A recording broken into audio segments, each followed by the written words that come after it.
Welcome to the Awkward Conversations podcast. Today's episode is Michael Long, Lord Mayor of Belfast, or rather, he was the Lord Mayor of Belfast. Michael Long is the shortest lived Lord Mayor of Belfast, so kind of cool. He was only in there for 23 days, so if you ever get a pub quiz question asking you who was the shortest ever, who was the shortest living or shortest lived role in the post, it is Michael Long. Michael Long, of course, Justice Minister Naomi Long and head of the Alliance Party Naomi Long's husband.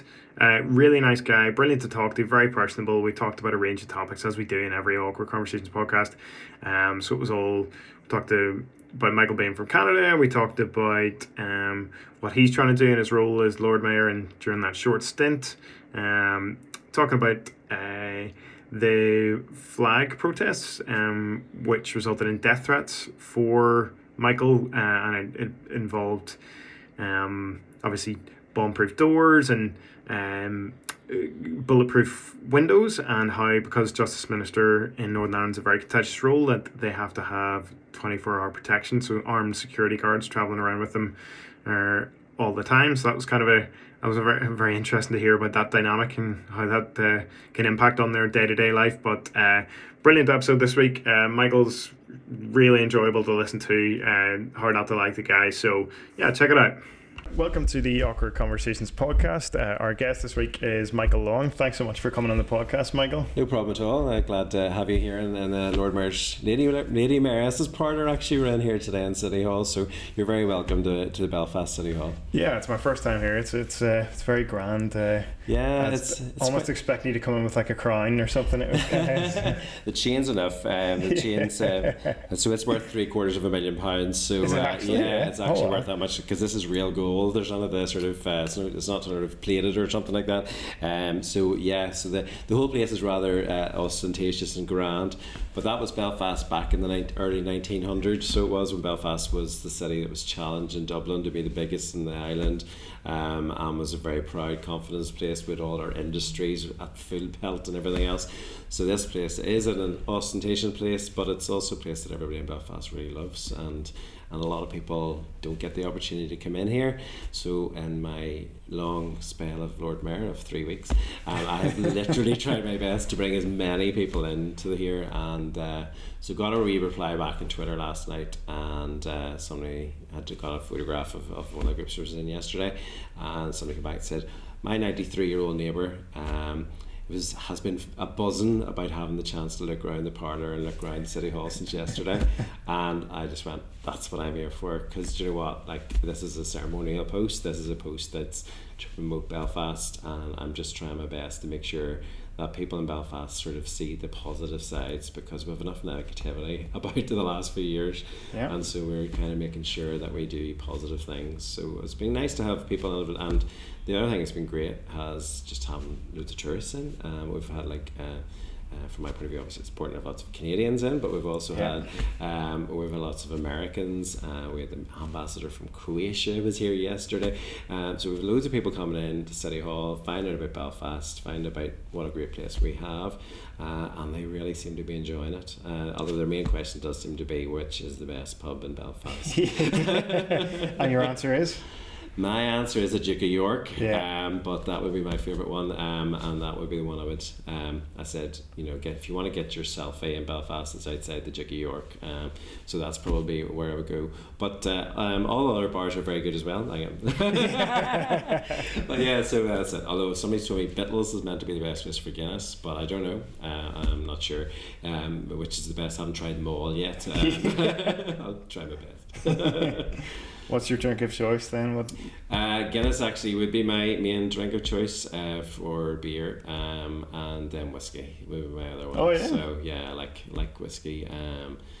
Has to be either. So I'm not a big fan of the peaty whiskies, so I tend to like Irish whiskies. So Irish whiskies are my favourite, and also North American ones as well. So Canadian and American whiskies as well. So I have quite a collection at home.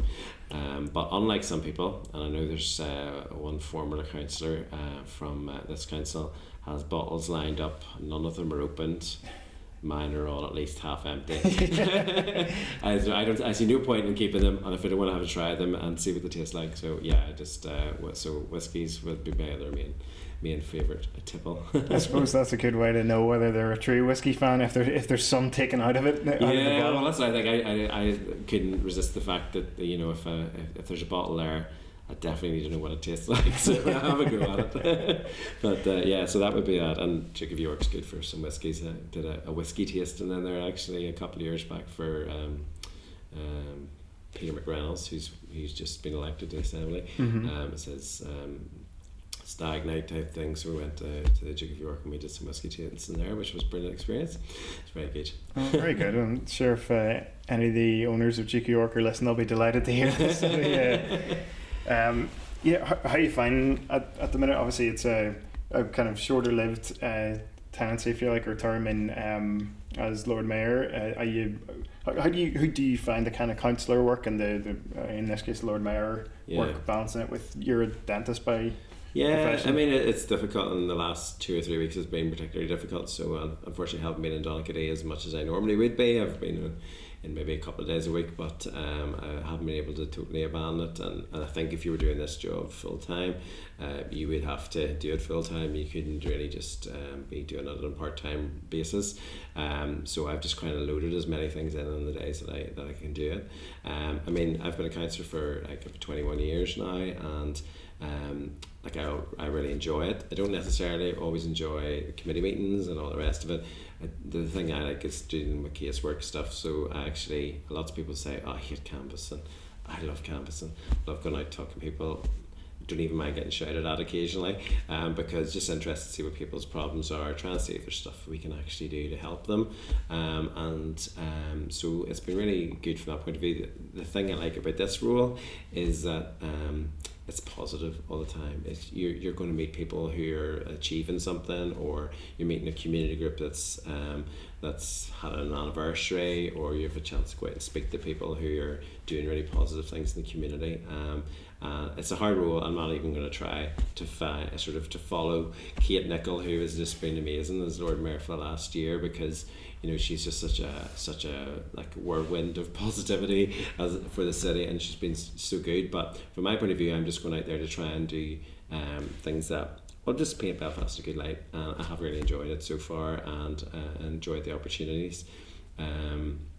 Sometimes I think I thought, oh, I don't know if I like this or don't like that, but generally it's been very good, and so yeah, I'm enjoying the opportunity that I have to do it for 3 weeks. I think you know, it was hard to turn it down on the basis of the possible history of being a pub quiz answer forever of who's the shortest longest Lord Mayor at Belfast, and you know, there's a few other ones in there, because you know, I'm also the first person who's been Lord Mayor's consort, or Lady Mayoress as it would be if you were in Dublin, regardless of gender, to who's then become Lord Mayor. And so it's been sort of that opportunity. Kind of thought, well, you know what, I'll give it a go here. One of the things that I really liked that Kate did was that she brought in some certificates for people. She calls them Lord Mayor certificates, and I think it was done in the past maybe as well, but just kind of fell out of favour. Nobody's been doing that much, but Kate brought them back in, and you know what, in the last 2 weeks I've given a number of those out to different people. I brought in, and you know, just the buzz that people get to get thanked for something and get a bit of recognition is brilliant. You know, it's good, because you know, I had in the group from Queen's last week from the virology department, like people like Professor Alton Power and Lindsay Broadbent and Connor Bamford, and to bring the people in there who'd done so much work on like all of the COVID response that we have, and had to probably put up, and did have to put up with, a load of abuse on social media from people who really wouldn't know one end of a vaccine from the other. And they've had that opportunity, so that even they're really pleased to come in, and I'm going like this is only a very mild recognition, but I think it's important that we actually do start to thank people for what they're doing. I think people don't get much recognition, no matter if you're doing the work day in day out. And so it's really nice that you can do that. So I've really enjoyed doing that. I had a policeman in who who worked up in Colin for about 30 years. He was in yesterday, and I had a chance to speak to him as well about what he had done and how he created like neighbourhood policing in the area and really changed the perceptions of local policing too. So it's been nice to do all of that. And as I say, I think with 2.5 years of COVID, which has been utterly depressing and negative for everybody, so I think doing positive things is good. And I think the city, we are coming out of that, and we've got to learn new things, and I would possibly like to think more changes that are kept, and in terms of sustainable transport, all that kind of thing actually happening. But we have opportunities now to do some things differently, and hopefully we can do that and sort of revitalise the city centre again. Yeah, no, it sounds like a role that would be nice to be able to bring people a bit of joy, and especially like you said, thanking people who deserve to be thanked and maybe don't always get the opportunity to. How did you find lockdown then, when you were Naomi were locked up? Or I suppose Naomi was probably busy. Well, Naomi was very busy. Unfortunately, Naomi kind of got COVID. We think she had COVID right at the very start. So so she ended up missing our party conference about 2020.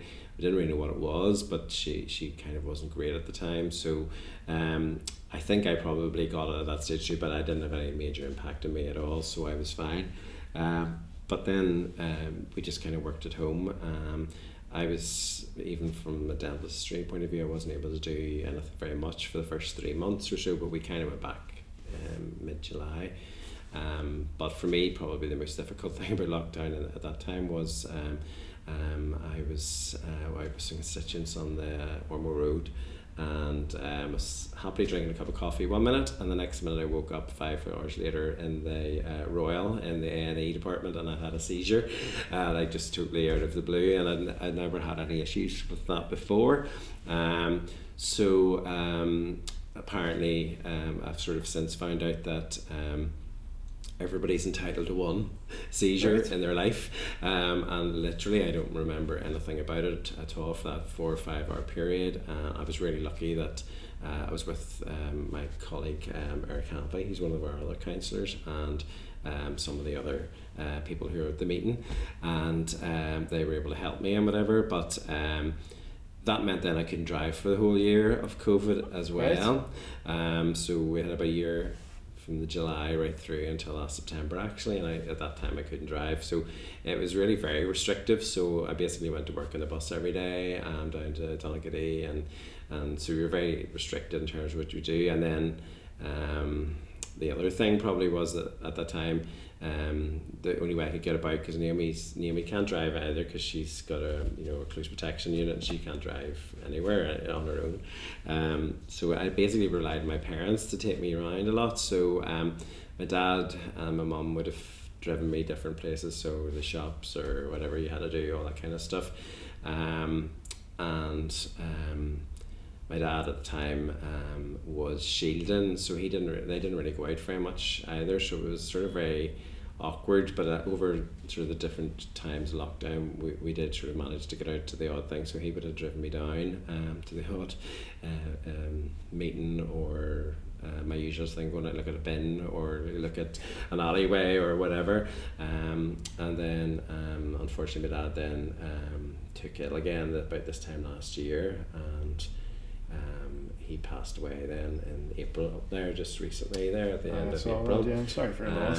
So that was, so lockdown has had lots of difficulties and lots of problems with it there, so it has been a challenging time, but it's been a challenging time for a lot of other people. And I suppose one of the things that I'm probably quite thankful for is that at the we were able to have a proper funeral service for him, and people were able to come and attend.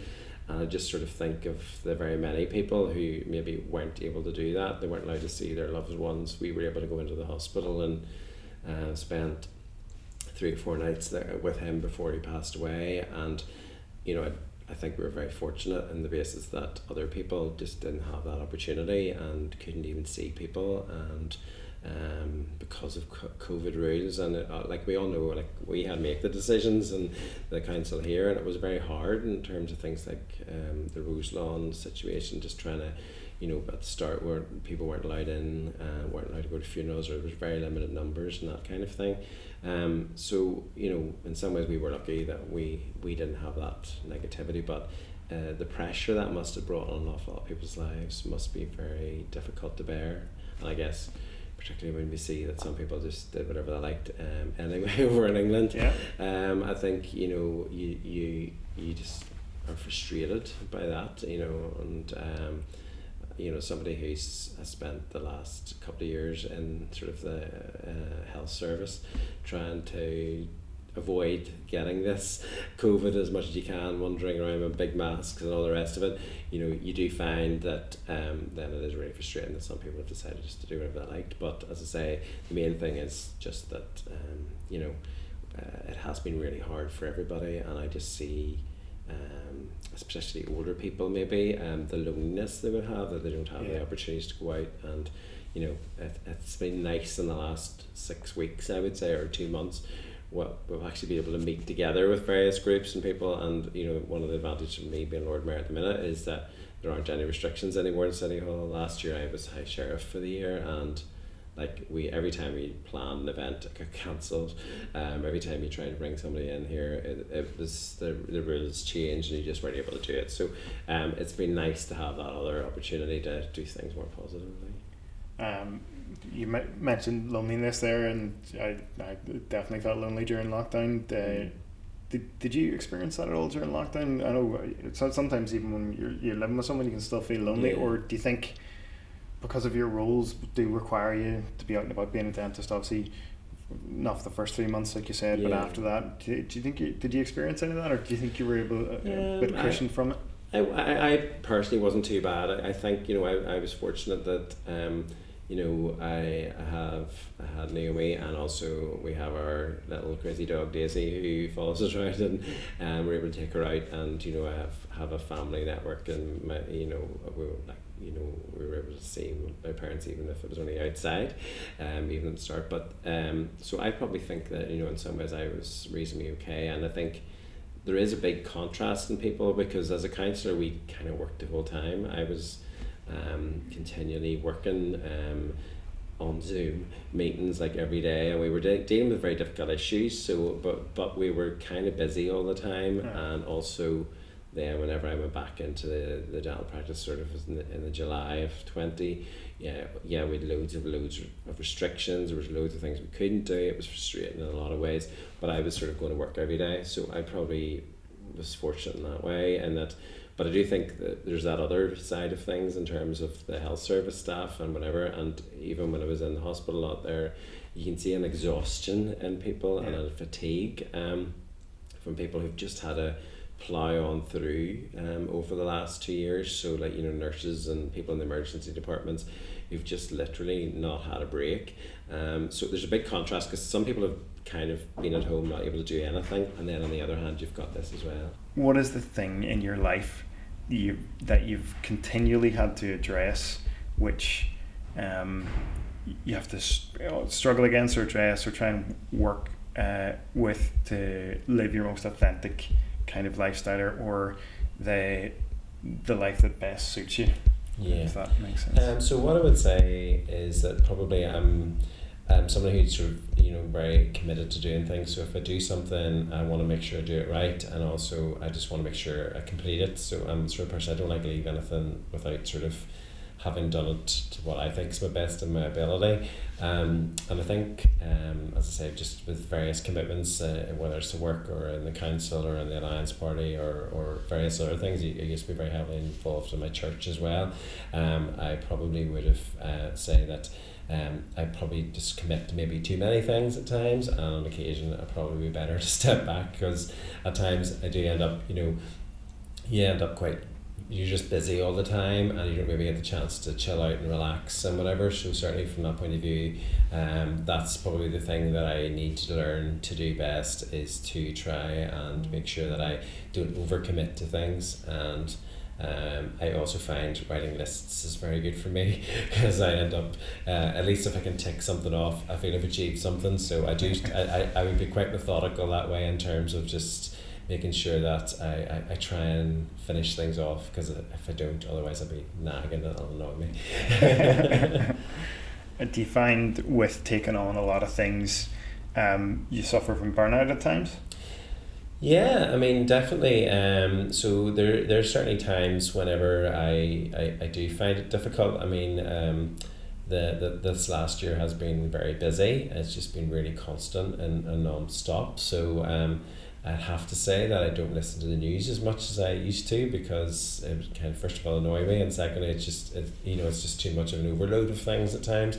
So I've kind of just would tend to try and focus on doing what I can do in terms of delivery, in terms of my job as a counsellor. So I do that, or I will focus on 3 or 4 issues that I'm really passionate about in the council to try and get those done, rather than trying to do everything and not really achieving it particularly well. So definitely I would say that yeah, there's definitely times burnout. So definitely get times you get frustrated in politics that you sort of feel you put a lot of effort in, and then sometimes you just sort of maybe don't see an outcome.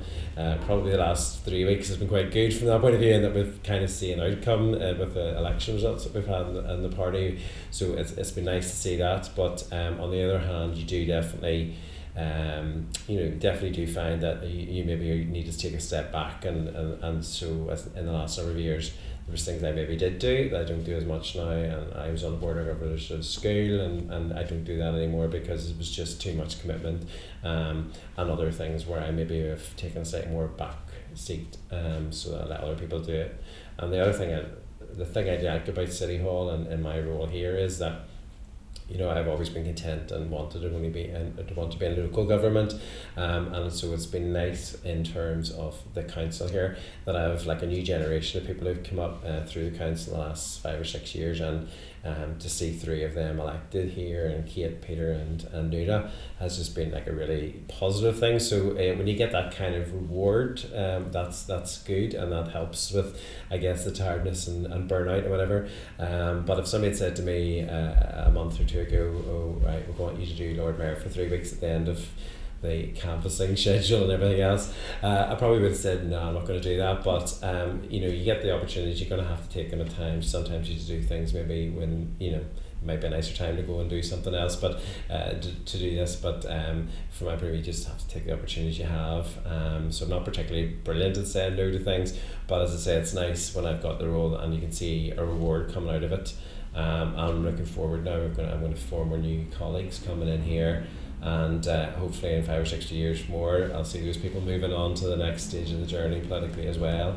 And that's always the nice thing. And I think because I tend to be with Naomi a lot, and we're going around and seeing different people in Northern Ireland, I maybe get to meet people in the party more than a lot of other people do. So whenever I was able to go out and canvass for people like Owen Tennis and others like that, who just outside of the greater Belfast area, it's really nice whenever we can get the positive results for them as well. So yeah, I definitely would say you do get a bit of burnout, but you've got to try and take the positives too.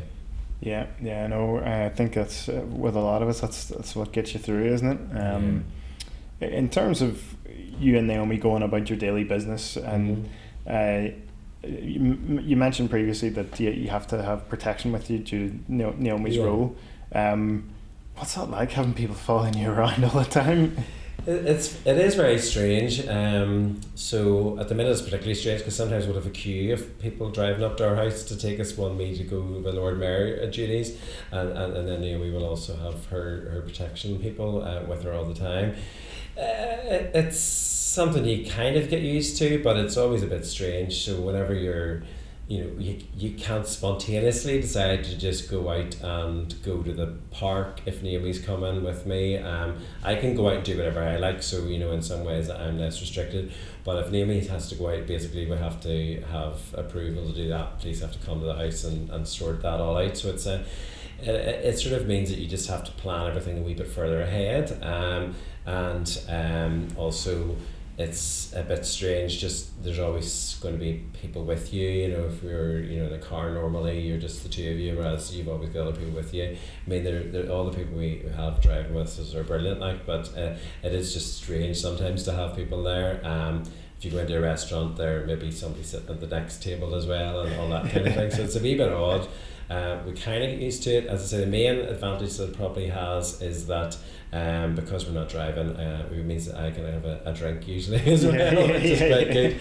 But so basically we do have to just have that security, and I suppose you just have to accept that. And I suppose from my point of view and from our point of view over the last 10 years, we've had a number of occasions just where we do have to just be careful with our security.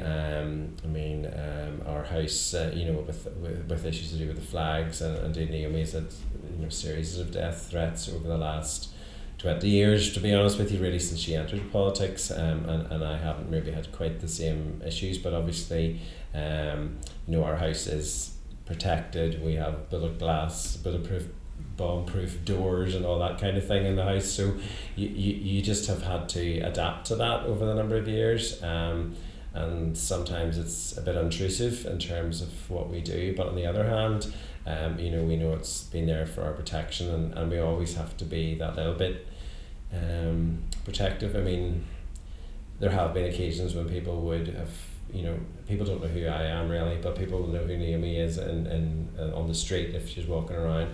And there have been occasions when people have been abusive or shouted and things, and so I suppose from my point of view, it's nice that we now have a police officer there who will intervene if there was a problem. Yeah. Because it was, it can be difficult, and I know certainly in the immediate aftermath, particularly of the flag dispute in 2012, 2013, like anytime you went out, you're always looking and scanning in case there's somebody's going to come over and be unpleasant or whatever, and there were a number of difficult incidents, I suppose, even then.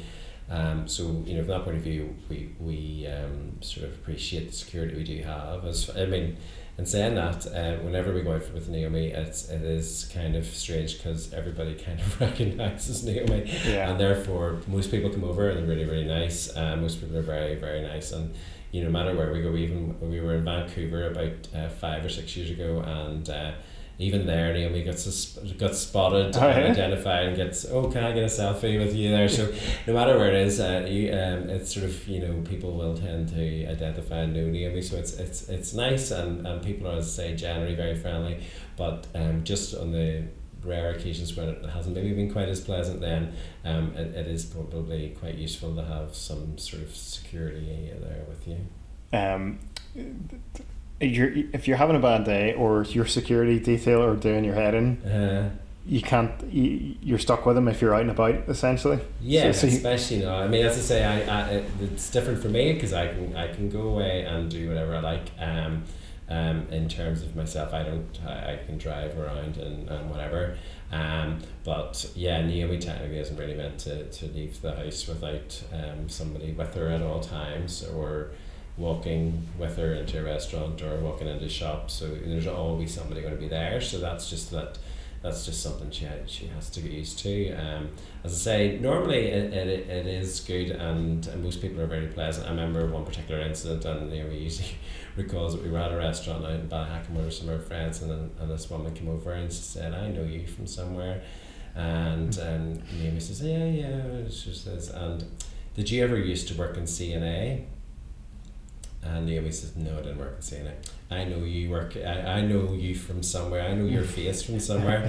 And then somebody else went, "That's Naomi," and she went, "Oh my goodness, I've just said I said this is, and now I realise exactly who you are." But her whole family, she'd been saying this to her family before she got up, and her whole family then burst out into absolute hysterics because they knew she was going to come over and say, "Do you work at CNA?" So we do get the odd, you do get some very positive things, and it's nice when you go out and people are friendly. But yeah, I mean it is restrictive, and I suppose we knew from whenever David Ford was the Justice Minister, and that was what you have to expect, and so I suppose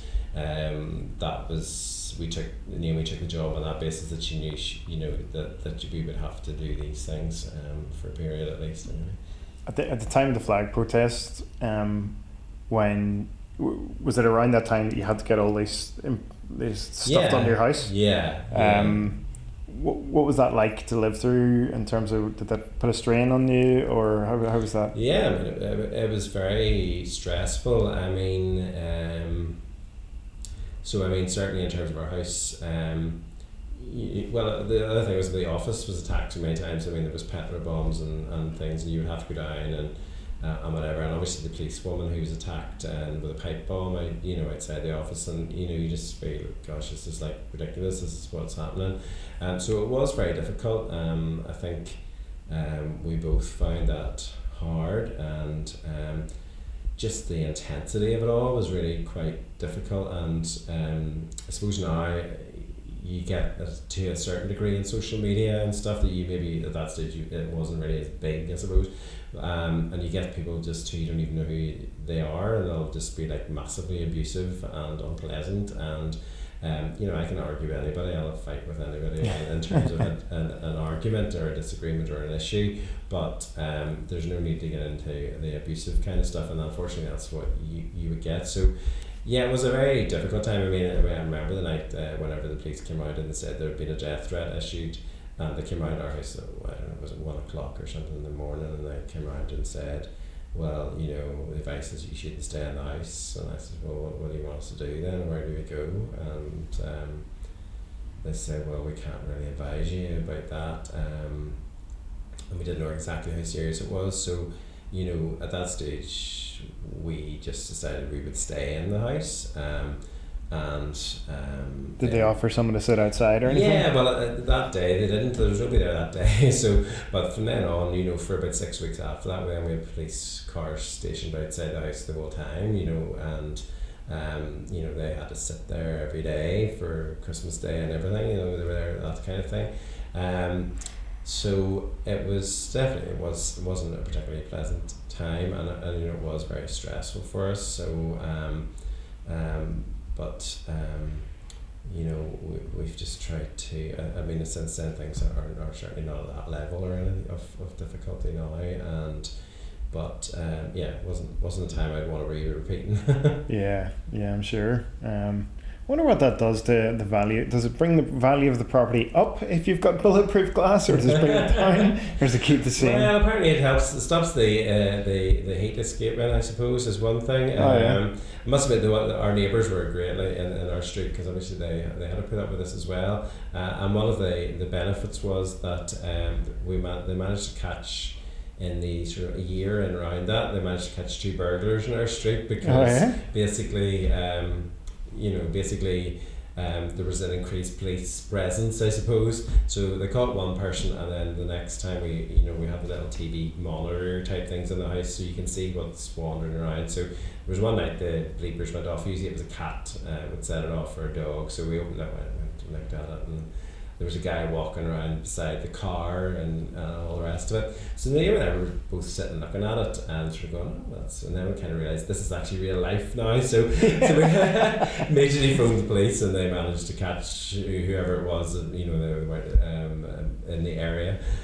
So our neighbours, I think, were quite glad about that part of you. So from a property value, probably didn't do too much damage to things. We haven't moved since, so I'm not sure exactly if bomb-proof doors are positive or negative. I suppose if they look like a bank vault door, it mightn't be the most aesthetic, but if it looks like a regular door, no, this is like an ordinary door. Like, it's just really, really thick. Oh wow! So it's a bit strange, but yeah, this is like an ordinary door. Out of curiosity, have you been to the cinema with your security detail, and what does that look like? Do they sit and watch the film with you, or are they standing outside? Do you know what? The last time I was in the cinema, I think, was the first Lego movie, which was about 10 years ago. We just don't go to the cinema. It's too much hassle, to be honest. But no, they haven't been there. I don't know if they'd have popcorn or not, but we don't do that. No, to be fair, we were. We'll go, mainly the main place we tend to go is like a restaurant or a pub. So we were in Horatio Todd's the day after the election, and so they have to be there too. Yeah. They're not drink, of course. That's not bad. If they get a meal over or whatever, if they get a snack, that wouldn't be too bad. not a bad spot. So they'll always be about. And if you travel, do you have to have them with you, like abroad or whatever, or? If we were going to if we're going somewhere further afield, no, we don't need to have them abroad or anything like that. No, so we don't do that. They wouldn't be with us at that stage. No, so the one thing is that since we've been since Newey's had the security, I suppose we haven't had the opportunity to fly anywhere, so we haven't actually been anywhere for 2.5 years because of COVID. So we haven't really had that opportunity. So at the minute, we've generally always had them. Very good. Some of the questions that we like to ask are kind of quick fire questions. So I'm fairly sure I know the answer to the first one, but voting rights for 16-year-olds. Yes. Favorite film? Favorite film?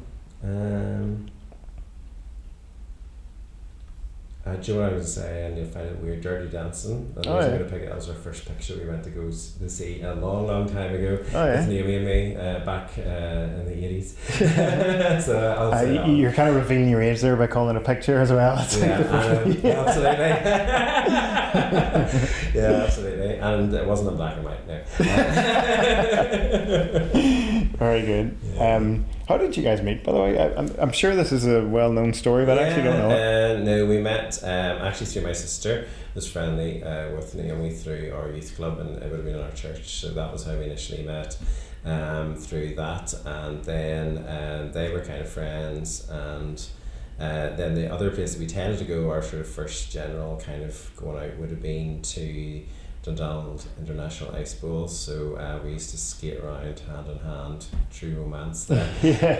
When we were about 14 or 15, and then so we've been together for a long time. So we had our silver wedding anniversary during lockdown, 2020. Yeah, 2020. Better get that one. So we've been together for quite a while. So since then, but that was how we met through my sister in the church. So you guys didn't have a lockdown party then? There's not going to be there's not going to be any surprise photos. It was very disappointing. Every time we were actually meant to be because things were slightly easier for a while. And then about 2 weeks before we were due to go away, we were actually meant to go to South Africa for our because we went there on our honeymoon, and then we were going to go back to a different part of South Africa, and then they just say that got cancelled, and then we tried to book to go somewhere down with a hotel we quite like near Slough, and we booked to go there. And it got cancelled as well. So I think we eventually got to go away for our wedding anniversary a year later, after we'd cancelled the same hotel 4 times. So we literally had no I think I'm glad travel insurance exists, because we've cancelled about 10 potential trips and haven't gone anywhere since that. Well, the hotel must be impressed with your persistence anyway. Like these guys really want to come here. It's so funny. It was a good marketing thing from them. The day after the election, they managed to email us and say congratulations. So I thought that was pretty good kind of customer relations and stuff like that. So yeah. Very good. Favorite musical artist or song or whatever. Musical artist. Well, I'll probably need to go for a couple of Canadians. So Brian Adams, who's from my hometown of Kingston, Ontario. And we would also tend to be quite big fans of Michael Bublé as well. So he's another one. And I have a band that are also from Kingston, Ontario, called the Tragically Hip. We're a Canadian band. I know them. You know them, right? Okay, so they would be probably some of the bands that I've been most interested in. But yeah, I'm pretty wide musical kind of tastes and whatever. So I would not probably be particularly the more modern people generally. But yeah, from my 80s and 90s. So anything 80s and 90s we'll kind of go with. So to be honest, but R.E.M. would be another one. From there. Yeah. Favorite thing you're watching on Netflix at the minute? You probably aren't watching anything. What our favorite TV show or whatever? We do tend to watch quite a lot on Netflix. So, what was the last thing we saw? Was it Pieces of Her or something? I think it was. recently.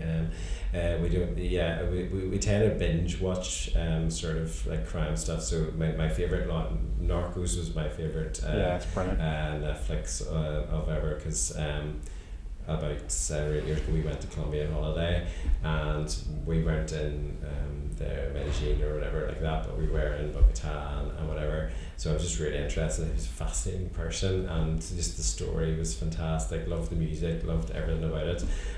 So Narcos would be one of my favorite sort of general shows, and we kind of also picked up on a lot of stuff like Sopranos and stuff during lockdown that I'd never actually seen. We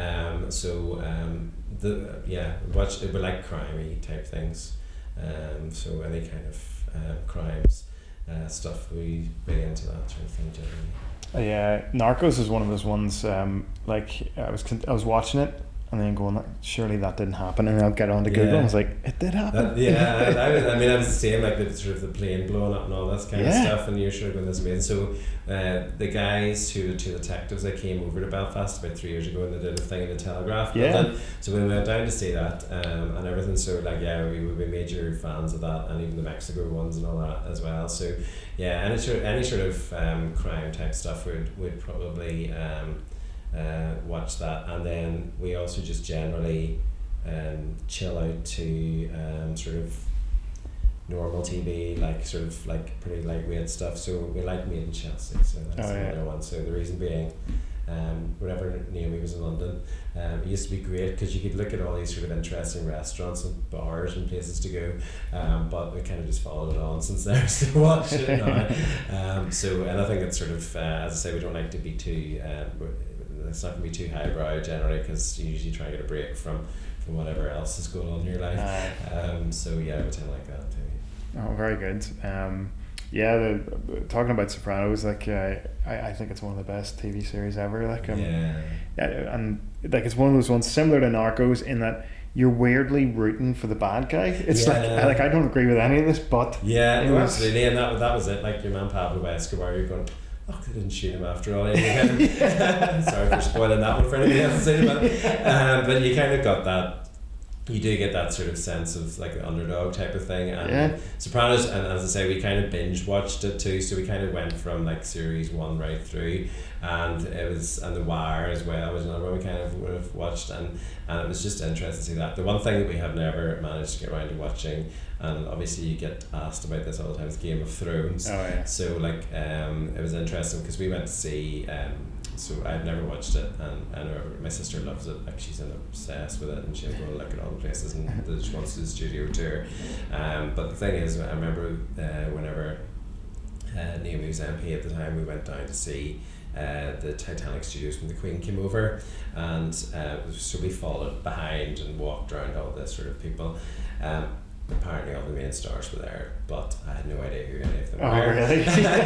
So it was a totally lost to us. So it was. But and the one thing is, the Queen wasn't allowed to sit on the throne because she's allowed to sit in her own throne. Apparently. Is that right? Yeah, she's not allowed to sit. Even a fictional throne. Even the big one with all this silvery type colored one. As you can tell, I watched a lot of the program. Basically, she's not allowed to sit on it, so she had a stand beside it. But she did do that, so that was quite a cool thing. Have you got a grand Lord Mayor's chair? Is there like a really ornate chair that the Lord Mayor sits in? The main chair just is the one in the chamber. So the one in the chamber, and it's on rollers for some reason. It goes backwards and forward. It's definitely been designed for a man because I remember you used to put Nuala onto it, and like Nuala's not the tallest person in the world, and like you can hardly see her over the top of it. So, but it's good. I've only so far had to sit in it for about half an hour because I chaired the second half of the meeting the last time, which was 3 weeks ago. So I'll be chairing the first bit of the meeting next time round. So that'll be the only 2 times I'm in there. It is a really weird perspective because you're so used to looking that way, and you're kind of looking out to everybody and trying to make sure you don't miss somebody, especially if they're on Teams, because they put their hand up and it's really quite hard to see them on the screen. So you have a lot more sort of sympathy for the people who've been doing it for the last 2 years, like Frank and Kate, because it is a tough job trying to keep an eye on everybody, but they were well behaved the night I was there, so at least that was good, because sometimes yeah, I dare say it's been more challenging in the past. Easy for me, probably. Are you good if it's a really boring meeting? Are you good at letting on like you're A, paying attention, and B, interested in what they have to say? Have you got a good... I try my best, because we haven't actually I haven't been in the chamber except for that meeting actually for about 2.5 years, so I haven't had to try to keep our poker face on, because you can always just switch the camera off in the council, although as I'm famously well known of doing is we sat in a meeting, it was a long meeting, the meeting just to go on for ages, 5 or 6 hours, so we had anything to eat, so I of course had ordered pizza, and had thought I'd switched the camera off, hadn't switched the camera off, and so everybody was watching me eating Domino's pizza, and then I got about 50 texts, but because my phone was on silent I didn't get those, and then about 10 minutes later I went back on and went, oh dear, what have I done now? So yeah, it wasn't good, so I didn't look too interested that day, I'm sure. Oh, very good. And final question is just favourite place to travel on... well, actually, 2 questions. Favourite place to travel here on the island, north or south? And the next one's favourite place to travel abroad? So the favourite place to travel in Ireland is definitely going to be Donegal. So my parents had a house up in Inishowen, and so that would be my favourite place to go. I just love it there, and it's for us it's a great place to just escape and not be kind of busy, although we also still get recognised up there, so it used to be we were Donegal, nobody knew us, but now Naomi's kind of a bit more well known, so but yeah, the beach is up there, our dog, she just loves it up there, and I love it up there, and it's just nice to go out to the beach. So our favourite place probably up there would be like Five Finger Strand or the top of Malhead. Both of those places are just like just it's great. It doesn't matter if it's raining or it's snowing or whatever, it's just like it's get your head blew off or whatever, it's just nice to go up there and do that. So yeah, Donegal would really be my favourite place on the island, although last summer we were down in Kinsale and Galway, so I guess Kinsale is probably my second favourite place, so I'd probably say it's there. And you know, in terms of Northern Ireland, I think Derry is another place where we really enjoy going up to. We got really involved in the Flat Cule when it was here about 10 years ago, and went up to loads of the events there. I just really love the buzz about it, and it's a really interesting place to see, and just the history and all the rest of it's really good, and just some nice restaurants and all the rest too. So nobody will be too surprised that my favourite place to go outside of the UK will be Canada, so that's where I will tend to want to go. So as I was born over in, as I say, in Kingston, Ontario, so it was so I like to go back to that place, but also like we've done a lot of interesting trips there. So we went over to the 2010 Vancouver Olympics, and we were there and so we had an amazing time there. And we saw the first time a Canadian had won a gold medal in Canada, and stuff like that. So in the moguls, so we really enjoyed that. And then about 5 years ago, we went back and went up to Churchill in Manitoba and went to see some polar bears in the wild, which is just amazing. We went on a helicopter trip, and you could see them just below, and they were eating some poor sod who was some seal or whatever it was there was getting chewed, but and then we went out on a boat the next day, and we actually had the polar bear with her 2 cubs like swimming past us, and like that was just utterly amazing.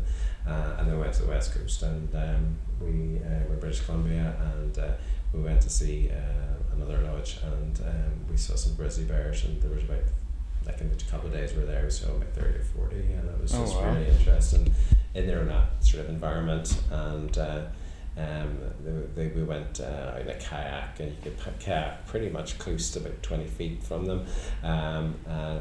Luckily I didn't repeat my escapade up in Churchill where I fell in off the kayak, but into the 6-degree water, which was not the most best fun there. But so that would probably be there. And then the other place that we went to the first time was in Atlantic Canada about 3 years ago, to Nova Scotia, and really loved it. It was just nice to get a break. It was just after we had been elected to the European Parliament, and it had been crazy, as it usually is crazy, in between elections, and so we went there, and it was just really quiet, friendly, and it's really nice scenery, and the lobsters are particularly nice to eat there as well. So it was.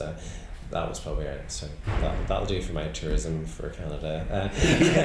You've really sold it there, yeah. Absolutely. So if I get a chance, that's where I would normally like to be, but or to go away to. But unfortunately, this year I'm not making it. Canada's a vast country. Like it's enormous. Yeah, like, and it is, and you know, there's just that.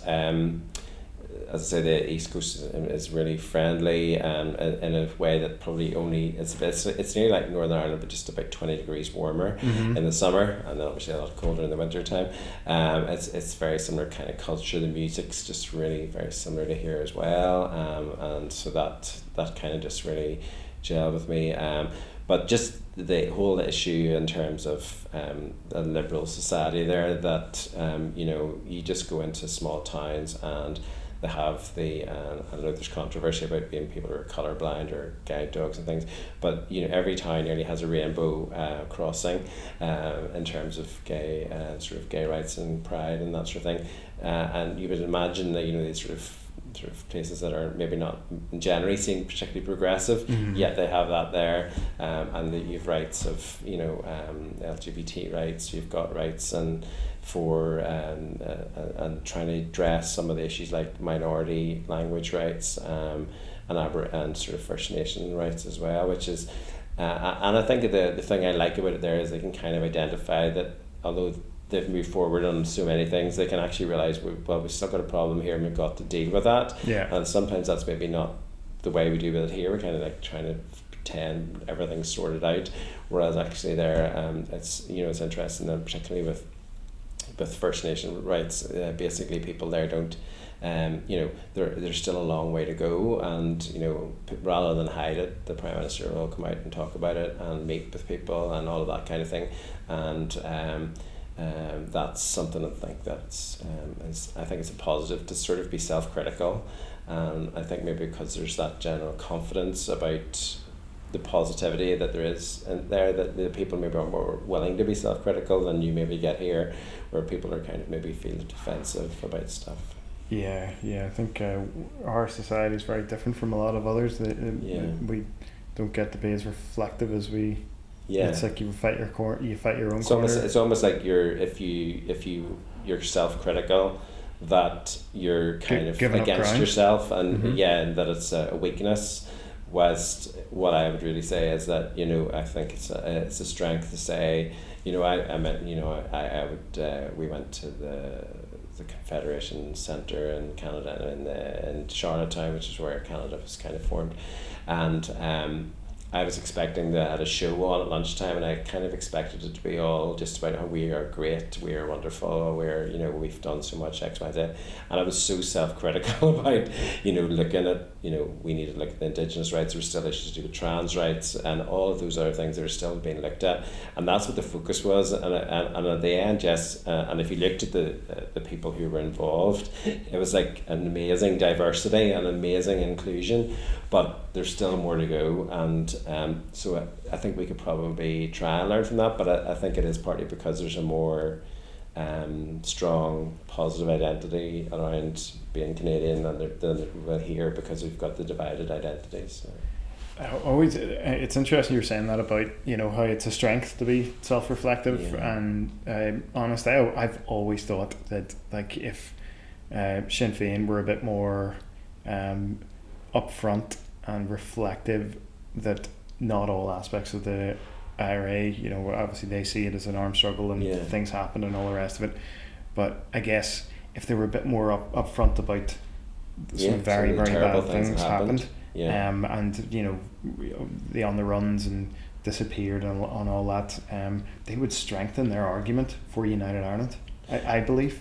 Well, certainly, I think not owning some of the things, and not really taking the responsibility for some of the things, and there are people on paramilitary groups on both sides that really don't do that. Yeah. But I think would be definitely very helpful. And the other thing I suppose maybe that I find sort of refreshing about Canadian culture as well is that it is this sort of multi-dimensional thing. So in Northern Ireland, I'm continually being told that you have to be British, or you have to be Irish, you have to be a unionist or a nationalist. And I'll go to the door and somebody will complain to me, oh, well, you don't know what you are. And I'm going, no, actually, I'm quite comfortable in who I am. I'm quite confidently British and quite confidently Irish and quite confidently Northern Irish. None of those things are things that I have any issues with at all. I just don't want to be just one of them. Mm-hmm. And I think, and I remember, I can't remember, it was one of the rugby players, probably it was Andrew Trimble or somebody, was on RTE about a year ago, and I remember he was saying, there's young people in general just are quite happy to have that British identity and an Irish identity, and whatever. It's not like you have to be just one or the other. And I noticed that in Canada. You notice that like everybody's would be Canadian, but they're also very respectful of their heritage as well. So people are still Irish if they've been there 200 years or whatever as well, or they still have that kind of heritage looking back. And people identify very much as sort of hyphenated Canadian. You're a Ukrainian Canadian, you're whatever. You do all that kind of thing. So and I think here, I think that adds to things, because people then are more comfortable to feel that they can be included in things, whereas in Northern Ireland we just continually want people to put into boxes and you can only be one thing, and I just think that's a loss. But I do think that from the elections that just happened, I think people more and more are going, I can't be bothered with that. I just want to deal with. I don't even want. Sometimes people aren't that massively excited about the constitutional issue. Like personally, it's not top of my list at all. It's dealing with the day-to-day stuff, and I think people have just got that message a lot of the time in the last in the election of just going, do you know what, we want to talk about making this place better for everybody, and it doesn't need to be just for one side or the other. It doesn't need to be United Ireland, or it doesn't need to be United Kingdom. It doesn't need to be either.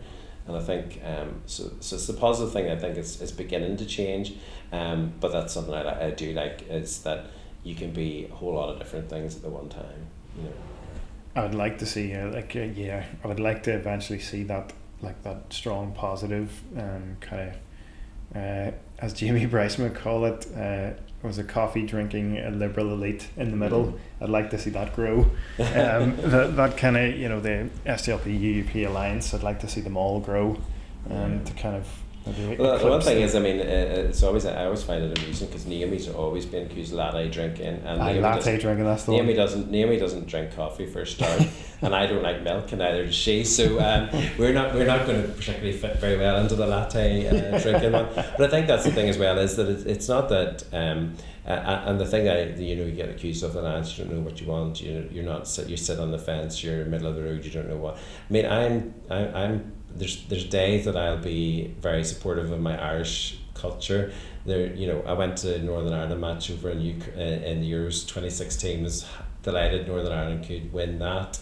I'll support British aspects of my culture as well. I mean, we were over in London 2012 for the last Jubilee. I'm quite happily going to those events and really enjoying it. I'll go along to St. Patrick's Day stuff. It's not that I want to have some blandness, that nobody has any opinions or nobody's got any views. I just don't see why I can't have more than one. Yeah. That's really it. Why can't I be happily supportive of Northern Ireland football team and be an Irish language speaker, or somebody who would support a British aspect of my culture as well. So whether or not it's the monarchy or whatever, that kind of thing. So there's no reason.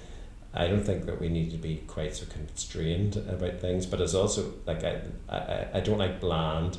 And I think sometimes in Northern Ireland we kind of, to avoid getting into contentious things, it's nearly easier to go bland. And that's why I've really enjoyed it in the last few weeks that I've got here, is to go out and I'm positively trying to embrace different cultures. So I went to see the Orange Order I've been today to the Irish Language Medium School in East Belfast, and I've also had an event on Sunday for people who are Canadians. Those are the sort of things that I want to do, so that I'm not wanting us to have a bland, tedious kind of Northern Ireland. I want one that's going to be interesting, but all of these things can be inclusive and bring people along. And I mean, I was speaking to the NBC yesterday in the US, and they were saying about, how could you, how the Jubilee celebrations, how does that work, and like how can that be supported? And I'm saying, well, the thing is, all the events that have been planned are very inclusive. They'll be open to everybody, and people, there's no particular reason why you shouldn't feel reasonably welcome to go to some of those events. I think it's just trying to reach out and get that inclusivity into your events. And I think, unfortunately, at times some sections of the community are very defensive, and are so defensive they miss the opportunities to reach out to the rest of us. And that's where we maybe need to go next. Do you get a lot of requests from American outlets like NBC and stuff? Do they take interest in what's going on here? Well, I mean, I think there's maybe sometimes during election periods you'll get some, and it was interesting this time. We had just like, there was so many European, actually, to be fair, there was like Danish, Scandinavian, French. There was TV crews over a lot for this election. I think there was a real interest because partly to do with Brexit and the protocol, but also just looking to see the fact that a lot of people are beginning to move away from identity politics. I haven't done anything before for the US, but it's interesting. They are the guy who was here yesterday. He is American, but he had lived here in Belfast, so he has an interest in that. And I think there is an interest in how in Northern Ireland being just a different kind of a place, because it's got the British side of it and the Irish, and I think the protocol and all of those issues has probably increased that a bit. Well, Michael, thank you so much for coming on the podcast. It's been very interesting to talk to you, and good to kind of talk about a bit of everything, really. Well, hopefully we've covered most stuff. Got the order rights, but thank you so much, Michael, for coming on the podcast. It's great.